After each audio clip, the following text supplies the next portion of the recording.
दोस्तों, आज की इस वीडियो में मैं आपको नेहरू रिपोर्ट के बारे में बताऊंगा कि आखिर ये रिपोर्ट क्या थी, किसने बनाई थी, क्यों बनाई थी और ये रिपोर्ट हमारे आज के संविधान से कितनी मिलती जुलती है। अक्सर एक ऑब्जेक्टिव जो है एग्जाम्स में बन जाता है कि नेहरू रिपोर्ट की कितनी मांगे ऐसी थी जो हमारे आज के संविधान से मिलती जुलती हैं। तो इसलिए मैंने सोचा कि इस सवाल को क्लियर कर दिया जाए।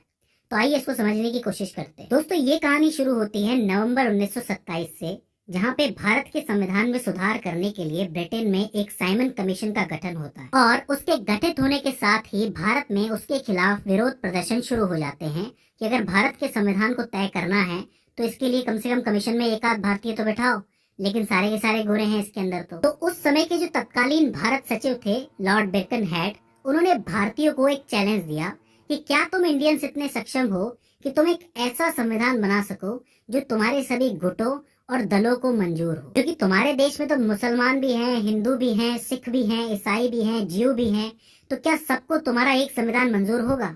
दोस्तों, बिरकनहेड ने ये बात इतनी कॉन्फिडेंस के साथ कही थी क्योंकि उसको पता था कि अंग्रेजों ने भारत में ऐसी फूट डाली है जो कि सैकड़ों सालों तक नहीं भरने वाली है। तो ये जो चुनौती थी वो भारतीयों ने स्वीकार कर ली और फरवरी 1928 में उन्होंने जितने भी विभिन्न विचारधाराओं के दल थे, चाहे वो हिंदू हो, मुसलमान हो, सिख हो, ईसाई हो, जीव हो, उन सभी के जो नेता थे उनका सर्वदलीय सम्मेलन बुलाया। ये जो सम्मेलन था 2 बार बुलाया गया था, एक बार फरवरी में दिल्ली के अंदर और एक बार मई में पुणे के अंदर।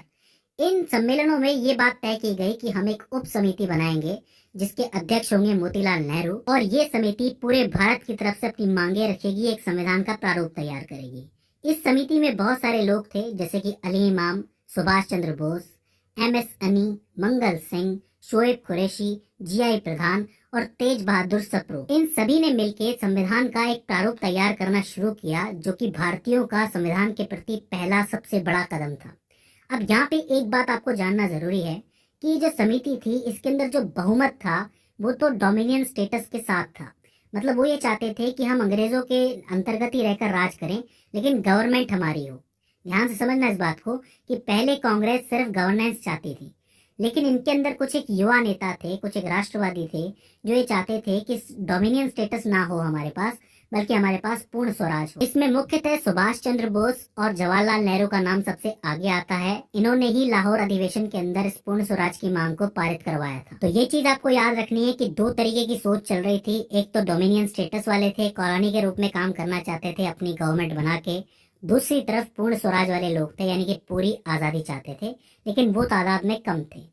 अब हम लोग बात करते हैं उन 13 मांगों की या फिर उन अनुशंसाओं की जो नेहरू रिपोर्ट के अंदर थी। सबसे पहली मांग थी कि भारत को पूर्ण औपनिवेशिक स्वराज का दर्जा मिले तथा उसका स्थान ब्रिटिश शासन के अधीन अन्य उपनिवेशों के समान ही हो। यानी कि वो भारत को एक स्वतंत्र कॉलोनी बनाना चाहते थे, इंडिपेंडेंट कॉलोनी, जो कि दूसरे कॉलोनीज की तरह ही काम करे, उनके पास अपनी गवर्नमेंट हो, लेकिन जो राज करेंगे वो ब्रिटिश के अंतर्गत ही करेंगे, मतलब ब्रिटिश ऊपर ही रहेंगे। दूसरी मांग ये थी कि सांप्रदायिक निर्वाचन प्रणाली को समाप्त कर दिया जाए।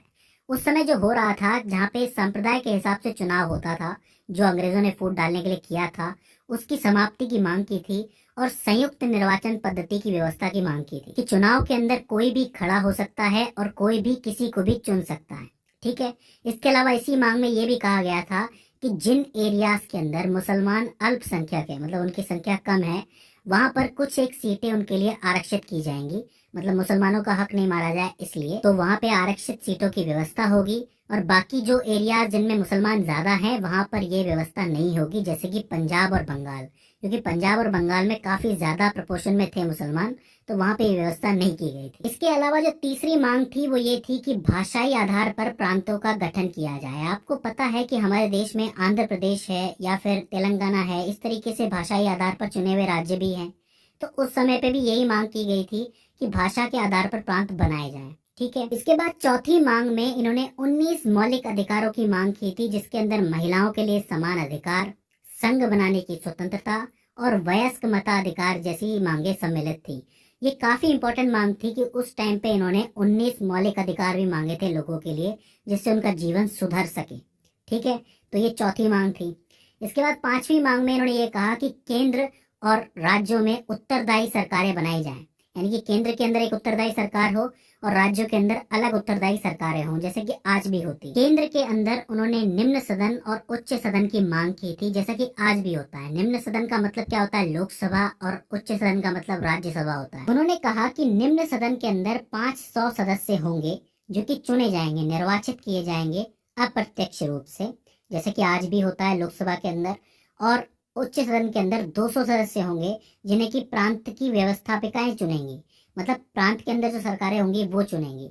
आज भी ऐसा ही होता है कि राज्यों के अंदर जो विधानसभा होती है वो अपने लोग चुन के भेजती है ना राज्यसभा के लिए, वैसी ही मांग उन्होंने उस टाइम पे की थी। उन्होंने ये कहा कि मंत्रिमंडल तो भारतीयों का होगा, लेकिन केंद्र और राज्य का जो हेड होगा वो गवर्नर जनरल होगा, जिसे कि ब्रिटिश सरकार चुनेगी। देखिए, आज की तारीख में हमारा हेड कौन है? राष्ट्रपति है, और राज्य के सर पे कौन है? राज्यपाल है। उन्होंने ये कहा कि आप हमारा हेड जो है आप रख लीजिए, मतलब आपका होगा गवर्नर जनरल जो भी आप चुनेंगे। बाकी जो मंत्रिमंडल होगा, बाकी सारे जो काम होंगे वो सब इंडियंस करेंगे, मतलब गवर्नमेंट हम बनाएंगे और हेड आप करेंगे। ऐसा ही होता है कॉलोनी के अंदर। निम्न सदन के अंदर जो लोग थे उनका कार्यकाल उन्होंने 5 वर्ष का चुना था, और उच्च सदन के लोगों का 7 वर्ष का चुना था। आज भी ऐसा ही होता है कि 5 वर्ष का कार्यकाल जो होता है वो लोकसभा के लोगों का होता है, और 6 वर्ष का कार्यकाल जो होता है वो राज्यसभा के लोगों का होता है।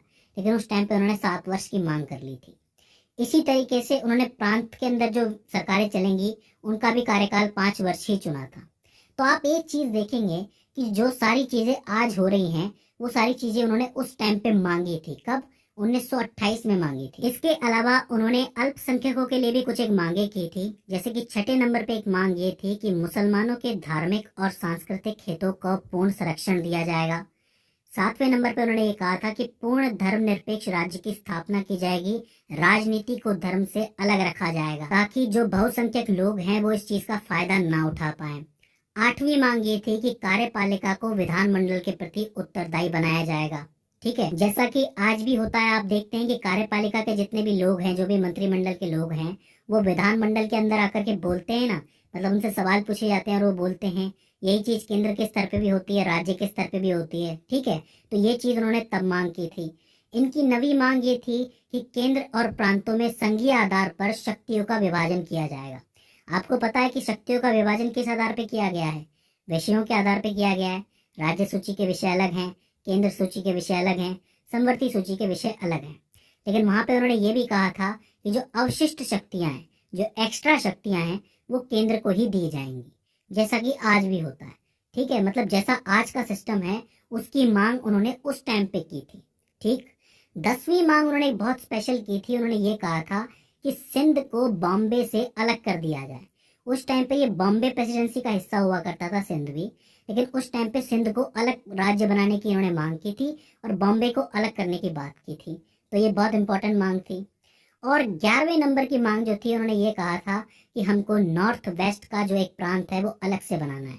आप इस नक्शे में देख सकते हो कि जो ऊपर का एरिया है उसको अलग प्रांत बनाने की बात यहाँ पे की गई है। आज तो खैर ये हिस्सा पाकिस्तान के अंदर है, लेकिन उस टाइम पे इसको एक अलग प्रांत बनाने की बात हुई थी, भारत का अलग प्रांत बनाने की बात। ठीक है, ये तो चलो बात हो जाती है ब्रिटिश इंडिया की। इसके अलावा देसी रियासतें भी थी, उनका क्या?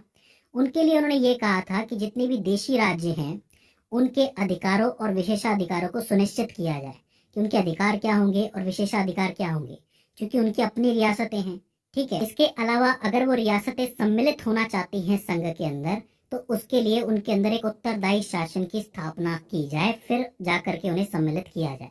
कि वहां पर भी एक ढंग का शासन होना चाहिए, वहां पर भी एक गवर्नमेंट होनी चाहिए। जैसे प्रांत की गवर्नमेंट चल रही है तो वहां पर भी एक गवर्नमेंट हो।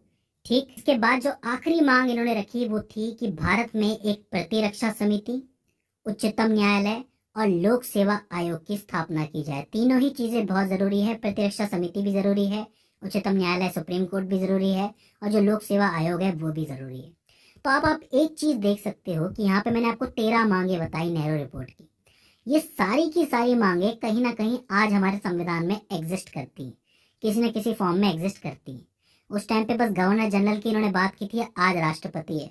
तो आप एक चीज का अंदाजा तो यहाँ से लगा सकते हो कि उस टाइम पे भी विजनरी थे। उन्होंने देख लिया था कि कैसा देश बनेगा और उसमें कैसी व्यवस्था हो सकती है। कब की बात हो रही है ये? 1928 की बात हो रही है। देश कब आजाद हुआ? 1947 में। संविधान कब आया? 1950 में। अब आप सोच के देखिए कि विजनरी उस टाइम पे भी थे। तो मोतीलाल नेहरू की ये नेहरू रिपोर्ट जो थी वो पेश की गई। हालांकि ये नेहरू रिपोर्ट फेल हो गई थी, इसके भी अपने कारण थे। अगर आप कहेंगे तो अगली वीडियो में वो कारण मैं आपको जरूर बता दूंगा। तो दोस्तों, मुझे उम्मीद है कि आपको नेहरू रिपोर्ट समझ में आई हो। इसके बाद भी इसके अंदर आपको कोई क्वेरी आती है, कोई दिक्कत आती है, या फिर हमसे कोई गलती हो जाती है, तो आप हमें कमेंट सेक्शन के अंदर बता सकते हैं। तो दोस्तों, आज की इस वीडियो के अंदर बस इतना ही। See you in the next one.